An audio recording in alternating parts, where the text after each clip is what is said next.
അത് തീർച്ചയായിട്ടും തീരാ ദുഃഖം തന്നെയാണ്. നമ്മുടെ ഒരു കുഞ്ഞാണ് നഷ്ടപ്പെട്ടത്. ഇത് നമ്മളെ ഈ കുഞ്ഞിൻ്റെ കളിയും ചിരിയൊക്കെ എന്നും കാണുന്നതാണ്. നമുക്കിത് ഈ ദുഃഖം എങ്ങനെ പറഞ്ഞറിയിക്കണമെന്ന് നമുക്കറിയില്ല. നിങ്ങളൊക്കെ സ്ഥിരം ഇവിടെ ഓട്ടോ ഇട്ട് നിൽക്കുമ്പോൾ ഇങ്ങനെ കുട്ടികളൊക്കെ അല്ലേ എന്നും കാണുന്ന കുഞ്ഞുങ്ങളാണ്. ഇവിടെ വന്നിറങ്ങിയാ വേണ്ടി ബസ്സിൽ വന്നിട്ട് ഇവിടെ വന്നിറങ്ങിയാണ് പോകുന്നത്. കാണാറുണ്ട്, വൈകിട്ടെല്ലാം കാണാറുണ്ട്. നല്ല വേദന. ഇതൊക്കെ കേട്ടപ്പോൾ എന്താ തോന്നിയത്? എന്താണ് വിഷമം? അത്രേ ഉള്ളൂ. നമുക്ക് കൂടുതലായിട്ടൊന്നും പറയാനില്ല, അതിനെക്കുറിച്ച് പറയാനേ പറ്റുന്നില്ല. അവസ്ഥ ഉണ്ടാവില്ല, അതേ ഉള്ളൂ. ഇനി ഒരു കുട്ടിക്കും ഈ ഒരു അവസ്ഥ ഉണ്ടാവാൻ പാടില്ല. അതിൻ്റെ മുൻകരുതൽ എന്താണെന്ന് വെച്ചാൽ ചെയ്യണം, അതേ ഉള്ളൂ നമുക്ക് പറയാം. അതുപോലെ തന്നെ റോഡിൻ്റെ അവസ്ഥകളെല്ലാം നിങ്ങൾ കാണുന്നുണ്ടല്ലോ. ഒരു കുഴി വന്നാൽ പോലും ആരും നികത്തത്തില്ല. ഒരു ആക്സിഡൻറ്റ് വന്നതിന് ശേഷം മാത്രമേ അത് നോക്കുകയുള്ളൂ. എല്ലാത്തിനും ഇതിനൊരു തീരുമാനം എടുക്കണം. അതാണ് നടക്കുക. ഇപ്പോൾ തന്നെ കുഞ്ഞുങ്ങൾ വന്നാൽ പോലും ഞങ്ങൾ ആട്ടോക്കാർ തന്നെ അവരെ നിയന്ത്രിച്ച് വിടുന്നത്. അതുപോലും കൺട്രോൾ ചെയ്ത് വിടാൻ ആരുമില്ല. അപ്പം മാനേജ്മെൻറ്റിനും ഇതിന് ഉത്തരവാദിത്വമുണ്ട്. ഒരു ടീച്ചറെ സസ്പെൻഡ് ചെയ്തുകൊണ്ടൊന്നും ഒരു കാര്യം നടക്കില്ല. അത് എല്ലാവരും ശ്രദ്ധപ്പെടണം. ഇത് നല്ലൊരു ഏതൊരു കാര്യവും തീർച്ചയായിട്ടും അങ്ങനെ ഒരുപാട് പരിഹരിക്കപ്പെടേണ്ട വിഷയങ്ങളുണ്ട്.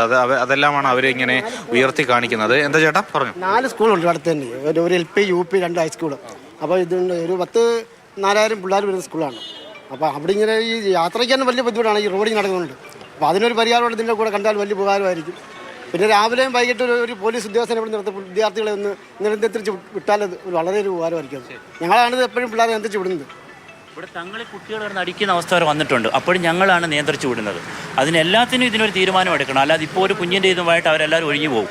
പിന്നെ ഇത് വീണ്ടും ഇതൊരു പുതിയ കഥ വരുമ്പോൾ അതിൻ്റെ പുറകെ പോകുന്ന ചരിത്രമാണ് ഉണ്ടാകുന്നത്. എല്ലാ മന്ത്രിമാരും എല്ലാം ഇതുവഴിയാണ് വന്നത്. ആരും ഇതിനൊരു തീരുമാനം എടുത്തത്. റോഡിൻ്റെ കുഴി നോക്കും സാറ്. ഇത് ഞങ്ങളൊക്കെ തന്നെയാണ് ചിലപ്പോൾ ഇത് നികത്തുന്നത്. ഒരു കട്ടർ വന്ന് ഒഴിഞ്ഞ ഒരു 2 വീലർ 3 വീലറുകാർക്കും 2 വീലറുകാർക്കാണ് ഈ പ്രോബ്ലം മൊത്തം ഉണ്ടാകുന്നത്. ഇവർ ഗവൺമെൻറ് സാറേ 15 വർഷമായി വണ്ടി പൊളിക്കാൻ പറയുന്നത്. 10-70 വർഷമായി ബിൽഡിങ്ങിനെ കുറിച്ച് ആരും ഒന്നും ചോദിക്കുന്നില്ല.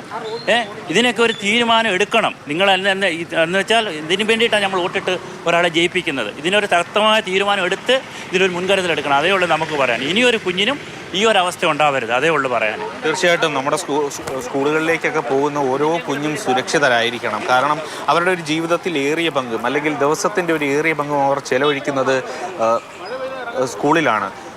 ഏറ്റവും സുരക്ഷിതമായ സ്ഥലങ്ങൾ ഏതാണ് ഒരു കുഞ്ഞിനെ സംബന്ധിച്ചിടത്തോളം എന്ന് ചോദിച്ചാൽ അത് അമ്മയുടെ ഗർഭപാത്രമാണ് എന്ന് പറയാം. അതിനുശേഷം ഏതാണ് വീടാണ്, അതിനുശേഷം ഏതാണ് സ്കൂളാണ്. അവൻ ഏറ്റവും അധികം സമയം ചെലവഴിക്കുന്ന, പഠിക്കുന്ന, ഏറ്റവും സന്തോഷകരമായി അവൻ ജീവിക്കുന്ന അനുഭവം എന്ന് പറയുന്നത് സ്കൂളിൻ്റെ അനുഭവമാണ്. അവിടെയാണ് ഇങ്ങനെ ഒരു കുഞ്ഞിന് അതിദാരുണമായ ഒരു അപകടമുണ്ടായിരിക്കുന്നത്. ഇപ്പോഴും അവൻ്റെ ആ മുഖത്ത് നോക്കിക്കഴിയുമ്പോൾ ആ ഒരു ചിരിച്ച മുഖം അത് യഥാർത്ഥത്തിൽ അവനെ കണ്ട ആർക്കും തന്നെ അത് മാഞ്ഞു പോകില്ല. കുറച്ച് മുമ്പ് നമ്മൾ ഈ ലൈവിനൊക്കെ മുമ്പ് ഒരു ചേട്ടനോട് ഇങ്ങനെ സംസാരിക്കുകയായിരുന്നു. എങ്ങനെയാണ് ഇവിടെ വന്ന് ഇരിക്കുന്നത്, എന്താണെന്ന് കാര്യങ്ങളൊക്കെ ചോദിക്കുമ്പോൾ പറയുന്നത് ഈ കുഞ്ഞുങ്ങളെ